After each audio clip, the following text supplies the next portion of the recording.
The Emperor's New Clothes by Hans Christian Andersen. Many, many years ago lived an emperor who thought so much of new clothes that he spent all his money in order to obtain them. His only ambition was to be always well dressed. He did not care for his soldiers, and the theater did not amuse him. The only thing, in fact, he thought anything of was to drive out and show a new suit of clothes. He had a coat for every hour of the day, and as one would say of a king, he is in his cabinet, so one could say of him, the emperor is in his dressing-room. The great city where he resided was very gay. Every day many strangers from all parts of the globe arrived. One day 2 swindlers came to this city. They made people believe that they were weavers, and declared they could manufacture the finest cloth to be imagined. Their colors and patterns, they said, were not only exceptionally beautiful, but the clothes made of their material possessed the wonderful quality of being invisible to any man who was unfit for his office or unpardonably stupid.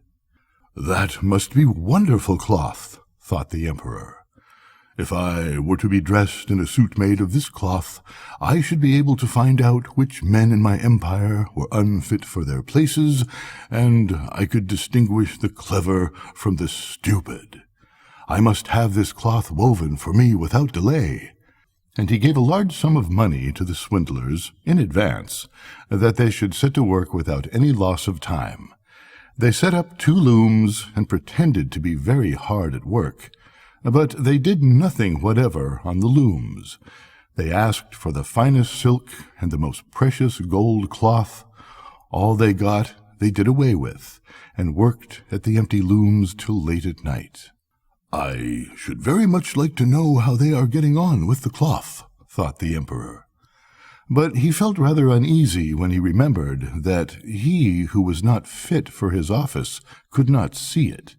Personally, he was of opinion that he had nothing to fear, yet he thought it advisable to send somebody else first to see how matters stood. Everybody in the town knew what a remarkable quality the stuff possessed, and all were anxious to see how bad or stupid their neighbors were. "I shall send my honest old minister to the weavers," thought the emperor. "He can best judge how the stuff looks, for he is intelligent, and nobody understands his office better than he." The good old minister went into the room where the swindlers sat before the empty loom. "Heaven preserve us," he thought, and opened his eyes wide. "I cannot see anything at all." But he did not say so. Both swindlers requested him to come near, and asked him if he did not admire the exquisite pattern and the beautiful colors, pointing to the empty looms. The poor old minister tried his very best, but he could see nothing, for there was nothing to be seen. "Oh dear," he thought, "can I be so stupid? I should never have thought so, and nobody must know it. Is it possible that I am not fit for my office? No, I cannot say that I was unable to see the cloth." "Now, have you got nothing to say?" said one of the swindlers, while he pretended to be busily weaving.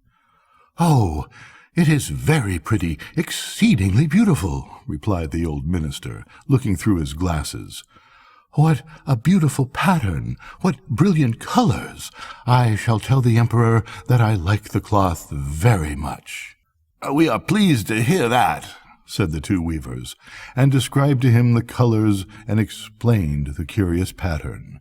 The old minister listened attentively that he might relate to the emperor what they said, and so he did. Now the swindlers asked for more money, silk and gold cloth, which they required for weaving. They kept everything for themselves, and not a thread came near the loom, but they continued, as hitherto, to work at the empty looms. Soon afterwards the emperor sent another honest courier to the weavers to see how they were getting on, and if the cloth was nearly finished. Like the old minister, he looked and looked, but could see nothing, as there was nothing to be seen. "Is it not a beautiful piece of cloth?" asked the two swindlers, showing and explaining the magnificent pattern, which, however, did not exist. "I am not stupid," said the man. "It is therefore my good appointment for which I am not fit. It is very strange, but I must not let anyone know it." And he praised the cloth, which he did not see, and expressed his joy at the beautiful colors and the fine pattern. "It is very excellent," he said to the emperor. Everybody in the whole town talked about the precious cloth. At last the emperor wished to see it himself, while it was still on the loom. With a number of courtiers, including the two who had already been there, he went to the two clever swindlers, who now worked as hard as they could, but without using any thread. "Is it not magnificent?" said the two old statesmen who had been there before. "Your Majesty must admire the colors and the pattern." And then they pointed to the empty looms, for they imagined the others could see the cloth. "What is this?" thought the emperor. "I do not see anything at all. That is terrible. Am I stupid? Am I unfit to be emperor? That would indeed be the most dreadful thing that could happen to me." "Really," he said, turning to the weavers, "your cloth has the most gracious approval." And, nodding contentedly, he looked at the empty loom, for he did not like to say that he saw nothing. All his attendants who were with him looked and looked, and although they could not see anything more than the others, they said, like the emperor, "It is very beautiful," and all advised him to wear the new magnificent clothes at a great procession which was soon to take place. "It is magnificent, beautiful, excellent," one heard them say.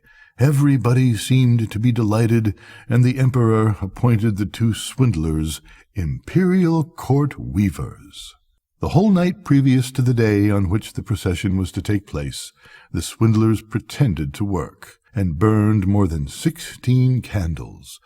People should see that they were busy to finish the emperor's new suit. They pretended to take the cloth from the loom, and worked about in the air with big scissors, and sewed with needles without thread, and at last said, "The emperor's new suit is ready now." The emperor and all his barons then came to the hall. The swindlers held up their arms as if they held something in their hands, and said, "These are the trousers. This is the coat, and here is the cloak," and so on.